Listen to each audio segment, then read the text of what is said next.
राम मंदिर का निर्माण 2024 के लिए रामबाण साबित होने वाला है, क्योंकि जैसे ही प्राण प्रतिष्ठा की तारीख आई, उत्तर प्रदेश के साथ ही देश की सियासत गर्मा गई है और बयानबाजी उस लेवल पर होने लग गई है जिसकी उम्मीद नहीं थी। विपक्ष ने कई सवाल पूछे तो बीजेपी पर कई आरोप भी यहां पर लगते नजर आए।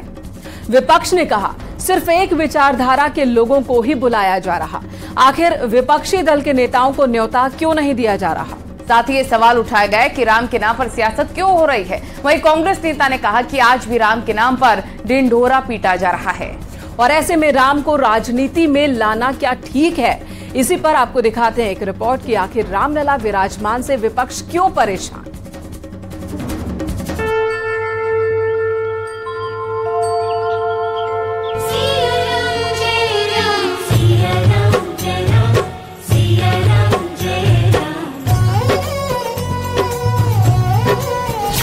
रामपथ से विजय पथ की ओर अग्रसर बीजेपी ने अयोध्या में सियासत की वो लकीर खींच दी जिसकी दूसरी तरफ जीत का रामबाण है, जहां से हिंदुत्व का गुणगान है, जहां से विपक्ष के लिए इस बार सत्ता बिल्कुल आसान नहीं है, क्योंकि रामलला के प्राण प्रतिष्ठा की फाइनल तारीख जैसे ही आई, सियासत हाई हो गई। अदालत से लेकर अदालत के बाहर तक जिस राम मंदिर के लिए आपने इतना योगदान दिया, वो भी बनकर तैयार होने जा रहा है। और अभी 2 दिन पूर्व ही मुझे अयोध्या में श्री राम जन्मभूमि तीर्थ क्षेत्र ट्रस्ट द्वारा प्राण प्रतिष्ठा समारोह में शामिल होने का निमंत्रण मिला है। इसे भी मैं अपना बहुत बड़ा सौभाग्य मानता हूं। पीएम मोदी और सीएम योगी ने जो सपना देखा था वो अब साकार हो रहा है और साकार हो रही है वो तस्वीर जब 22 जनवरी को प्रभु श्री राम अपने घर में विराजमान होंगे। तब अयोध्या में सिर्फ जश्न और उत्सव होगा, लेकिन जिस तरह राम मंदिर को लेकर चुनावी माहौल तैयार हो रहा है वो विपक्ष के लिए चुनौती से कम नहीं। बेवकूफी तरस आती है इन लोगों पर कि भगवान पुरुषोत्तम राम को आपने बैलेट बॉक्स में उतार दिया, वोट के नाते आप नोट बांट के आपका इलेक्शन जीत के आए हैं और फिर आज भी आप राम का डंडोरा पीट पीट के कर रहे हैं। देखिए, इतिहास गवाह है कि बीजेपी ने श्री रामचंद्र जी को हमेशा भुनाने की कोशिश करी है, सियासत में घसीटा है उनको। वो मर्यादा पुरुषोत्तम जिन्होंने इंसानियत को बहुत बड़े बड़े सबक दिए हैं, उनको ऐसी राजनीति में लाना क्या मुनासिब है, ये मेरे हिंदू भाइयों को सोचना चाहिए। बीजेपी ने वो मुद्दा छेड़ दिया है जो सत्ता के केंद्र बिंदु में रहा है, जहां से हिंदुत्व की दशा और दिशा तय हुई, जहां से कई दलों के किले हिल गए। यानी मोदी योगी का अयोध्या प्रमाण और हिंदुत्व कार्ड विपक्ष के लिए हार्ड होने वाला है। इस पर सियासी बयानबाजी हो रही है। ये तो ऐसी राम मंदिर की बात कर रहे हैं जैसे ये भारतीय जनता पार्टी का मंदिर हुए। राम मंदिर हमारे देश का मंदिर है, हमारे सनातन धर्म का एक बहुत बड़ा चिन्ह है। तो ये किसी पार्टी का क्या है राम मंदिर? भगवान सिर्फ एक पार्टी तक सीमित रह गए हैं क्या? आप इसको एक पार्टी का प्रोग्राम बना रहे हैं क्या? ये पार्टी का प्रोग्राम है और एक ही व्यक्ति विशेष का ही प्रोग्राम है, तो सभी को होना चाहिए, सभी को निमंत्रित करना चाहिए। विपक्ष की बेचैनी इस बात से भी है कि कहीं राम मंदिर का पूरा श्रेय बीजेपी के हाथों में न चला जाए, इसलिए टाइमिंग से लेकर पीएम मोदी को भेजे गए न्योते तक पर सवाल उठाया जा रहा है। मोदी जी को आमंत्रण देने की जरूरत ही नहीं है ना, मोदी जी खुद ही जाएंगे। मोदी प्रधानमंत्री है, वो जाएंगे ही। इतना बड़ा इवेंट कौन छोड़ेगा भाई? राम मंदिर तो होना ही था, हो रहा है। मुझे लगता है कि चुनाव आ रहे हैं। यानी जिस राम मंदिर के मुद्दे पर बीजेपी ने 2014 और 2019 में प्रचंड जीत के साथ सत्ता हासिल की, एक बार फिर वो मुद्दा 24 के चुनावी रण में शोर मचा रहा है, क्योंकि एक बार फिर विजय रथ को आगे बढ़ाने के लिए पीएम मोदी और सीएम योगी 22 जनवरी को प्रभु श्री राम की प्राण प्रतिष्ठा के बाद राम की धरती से चुनाव का विजयी उद्घोष करने वाले हैं। Bureau report, news 18। Siyavar Ramchandra की, सियावर राम। बीजेपी इन दिनों उत्तर प्रदेश में तमाम चुनावी अभियान चला रही है, लेकिन कुछ माननीय ऐसे भी हैं जो अब तक अभियान से दूरी बनाए हुए हैं। अब अभियान से दूरी बनाने वाले कौन हैं, उनकी रिपोर्ट तैयार हो रही है और सवाल पूछे जा रहे हैं कि आखिर विधायक और सांसद अब तक चुनावी मोड में क्यों नहीं आए। इसके लिए सांसद और विधायक की रिपोर्ट मांगी गई है, साथ ही क्षेत्रवार इंटरनल फीडबैक भी लिया जा रहा है। चुनावी अभियान में कौन कौन एक्टिव हैं, इसकी जानकारी जुटाई जा रही है। वहीं जो विधायक और सांसद चुनावी अभियान से दूरी बनाए हुए हैं, उनसे वजह भी पूछा जा रहा है और इस सवाल का भी जवाब मांगा जा रहा है कि वो अपने क्षेत्र में प्रचार के लिए कब कब गए, यानी कि बीजेपी की कोशिश अपने नेताओं को एक्टिव मोड में चुनावी प्रचार करवाने की है। आपको इसी पर एक रिपोर्ट दिखाते हैं।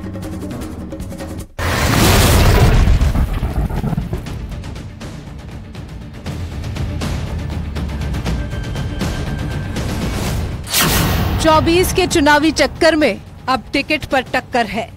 कुछ नए चेहरों को मौका मिलेगा, कुछ का टिकट कटेगा, क्योंकि अब उन सांसदों की एक बार फिर रिपोर्ट तैयार हो रही है जो बीजेपी के तमाम चुनावी अभियान से दूरी बना रहे हैं।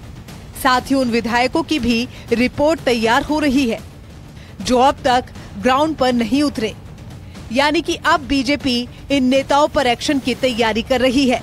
पार्टी ने सांसद विधायक की रिपोर्ट मांगी है, इंटरनल फीडबैक लिया जा रहा है। चुनावी अभियान में कौन कौन एक्टिव है, अभियान से दूरी बनाने की वजह क्या है, अपने संसदीय क्षेत्र में कब कब गए, ये वो तमाम सवाल हैं जिस पर प्रदेश नेतृत्व की नजर है और इसी आधार पर आगे की रणनीति भी तैयार होगी। लोकसभा चुनाव की तैयारी में जुटी भारतीय जनता पार्टी उत्तर प्रदेश में तमाम जो चुनावी अभियान हैं उनको संचालित कर रही है। बीजेपी नेतृत्व को इस बात की जानकारी हुई कि इन तमाम चुनावी अभियानों में पार्टी के कई सांसद, विधायक और मंत्री नहीं पहुंच रहे हैं। पार्टी ने ऐसे माननीयों की सूची क्षेत्रीय अध्यक्षों से मांगी है। जल्द ही ये सूची पार्टी नेतृत्व को दी जाएगी। ऐसे में एक बात साफ है कि जो माननीय इन चुनावी अभियानों की बैठकों में या कार्यक्रमों में नहीं पहुंच रहे हैं, उनको पार्टी नोटिस देकर स्पष्टीकरण भी मांगेगी। दरअसल बीजेपी उत्तर प्रदेश में एक साथ कई अभियान चला रही है। क्षेत्रवार भी चुनावी अभियान के जरिए आम जनता से संवाद किया जा रहा है, लेकिन कुछ ऐसे माननीय हैं जिन्होंने अब तक इन अभियानों में योगदान नहीं दिया है। अवध क्षेत्र में अभियान से दूरी रही, मजबूती से अभियान में नहीं जुटे, पश्चिम और बुंदेलखंड में भी एक्टिव नहीं। सांसदों और कई विधायकों पर नजर। दरअसल इन क्षेत्रों के कुछ माननीय पार्टी अभियानों में यदाकदा मौजूद तो रहे, लेकिन कुछ पूरी तरह से नदारद रहे। अब उन्हीं सांसदों और विधायकों की लिस्ट तैयार हो रही है। भारतीय जनता पार्टी का सशक्त मंडल, सशक्त बूथ का अभियान है। हम वोट बढ़ाने का काम कर रहे हैं, हम बूथों को मजबूत करने का काम कर रहे हैं, जिसमें पार्टी के लोग लगे ही हैं।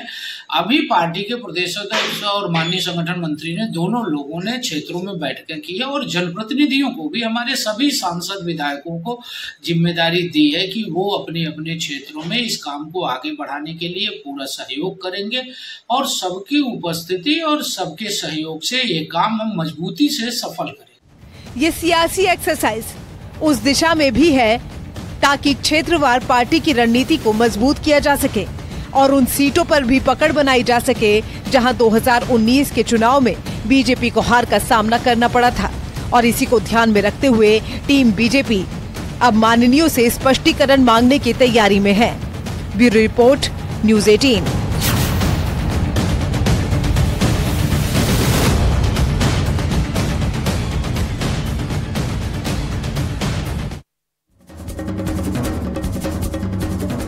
इधर कांग्रेस और समाजवादी पार्टी के बीच की लड़ाई अब जोर तोड़ पर आ गई है और कोशिश उन नेताओं को साथ लाने की है जिनका अपने क्षेत्र और खास वोट बैंक पर अच्छी पकड़ हो। यानी कि कांग्रेस समाजवादी पार्टी के साथ ही बीएसपी में भी सेंधमारी करने वाली है। दरअसल कांग्रेस का दावा है कि पार्टी के संपर्क में कई समाजवादी पार्टी के नेता हैं। तो वहीं बीएसपी के नेताओं पर भी कांग्रेस की नजर है। दावा तो ये भी किया जा रहा है कि पश्चिमी यूपी के कई बड़े नेता कांग्रेस में शामिल हो सकते हैं, क्योंकि अल्पसंख्यक वर्ग के कई नेता कांग्रेस के अभियान से प्रभावित हुए हैं। और ऐसे में जल्द ही कांग्रेस का कुनबा बड़ा होने वाला है, यानी कि समाजवादी पार्टी के खिलाफ कांग्रेस की कारस्तानी के सबूत पहले से ही मिलने लगे। लेकिन अब कांग्रेस की नजर उन विपक्षी दलों के बड़े नेताओं पर है जो दलित और अल्पसंख्यक वर्ग से आते हैं। इसी पर दिखाते हैं आपको एक रिपोर्ट।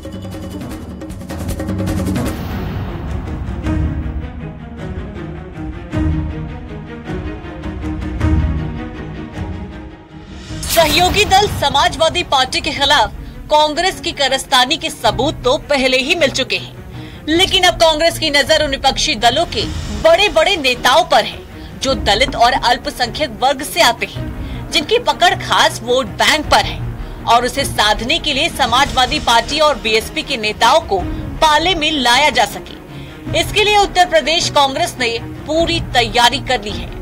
यूपी कांग्रेस का दावा है कि उनके संपर्क में दलित वर्ग के कई नेता हैं, अल्पसंख्यक वर्ग के नेता भी प्रभावित हैं।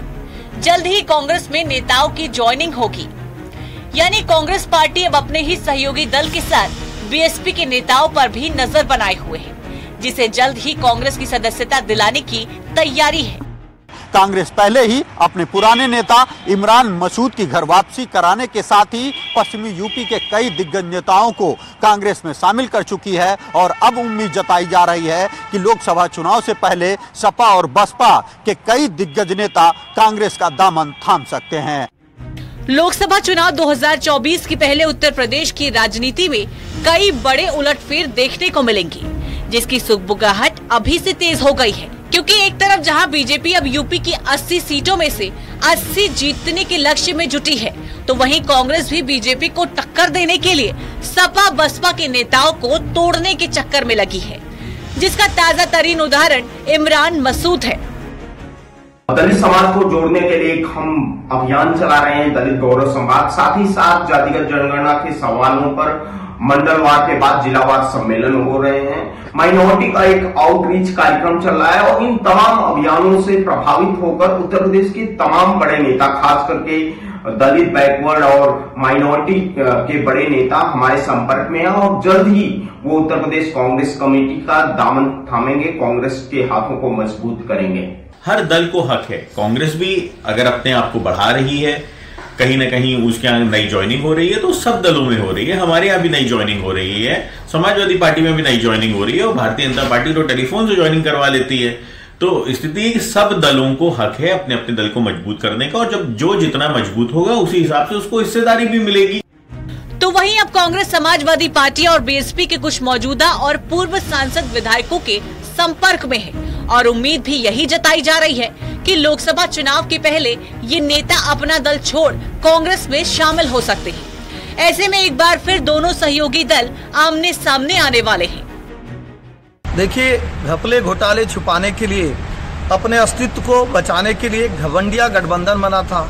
आप देखे होंगे वो पूरी तरह से आपस में लड़ झगड़ कर समाप्त होने के कगार पे है।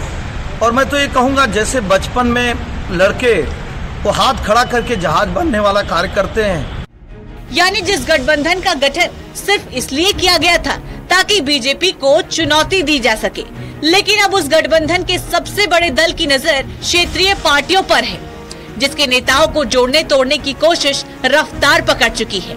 और इसमें सबसे पहला नंबर समाजवादी पार्टी के नेताओं का लगने वाला है। न्यूज़ 18 के लिए राजीव सिंह की रिपोर्ट।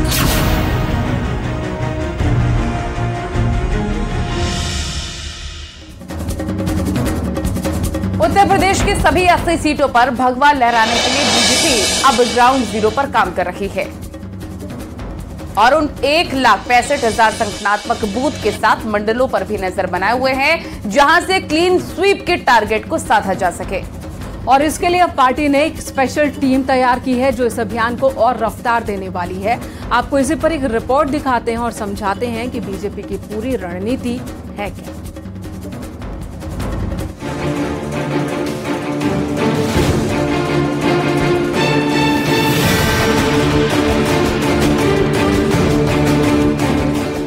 बीजेपी का 24 वाला वॉर रूम तैयार हो चुका है। यूपी में 80 सीटों पर जीत का फॉर्मूला मिल गया है।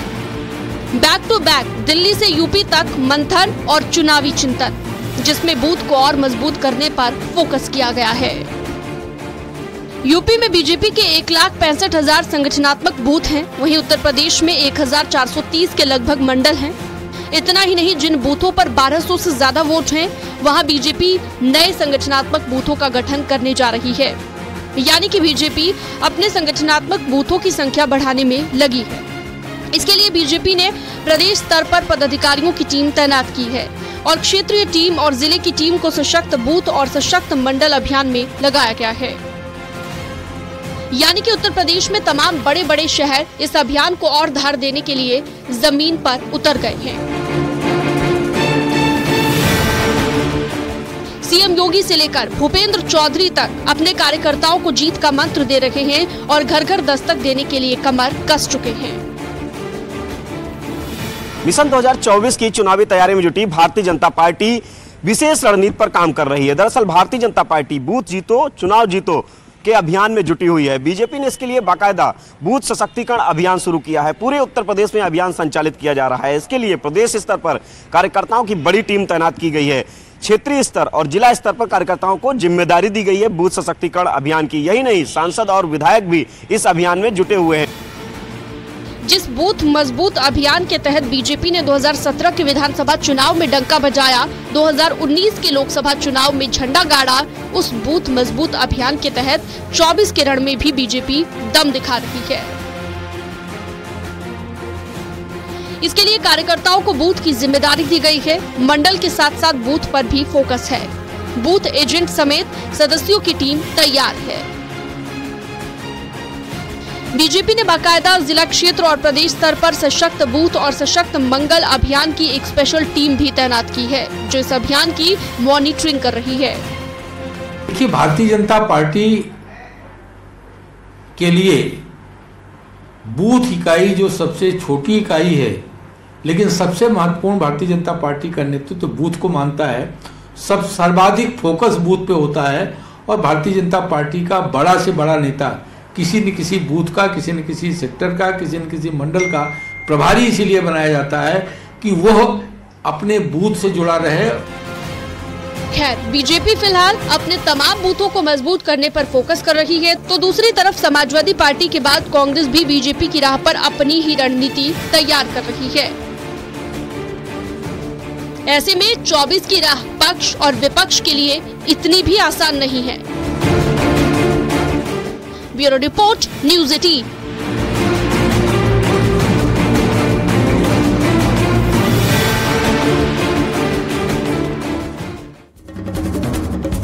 जेल में बंद माफिया मुख्तार अंसारी के मामले में गाजीपुर की एमपी एमएलए कोर्ट ने एक और सजा का ऐलान किया है। कोर्ट ने 10 साल की सजा, 5 लाख रुपए का जुर्माना मुख्तार अंसारी पर लगाया।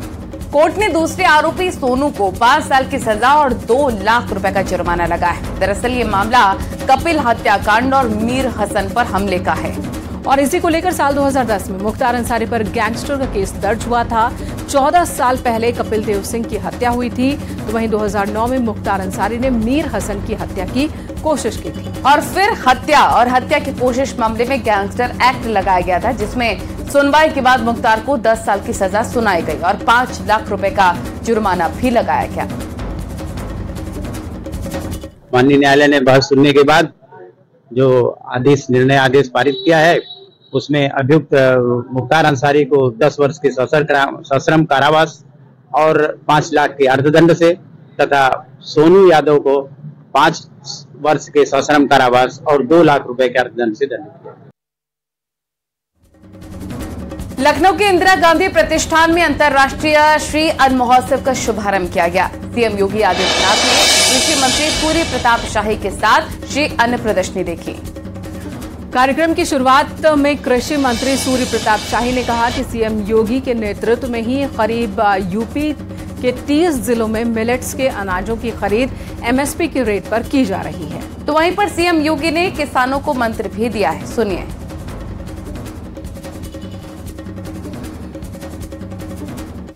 हम सब इस बात को जानते हैं कि देश के अंदर 6-7वें दशक तक, पिछली सदी के 6-7वें दशक तक बहुत अच्छी मात्रा में प्रदेश और देश के अंदर मोटे अनाज का उत्पादन होता था।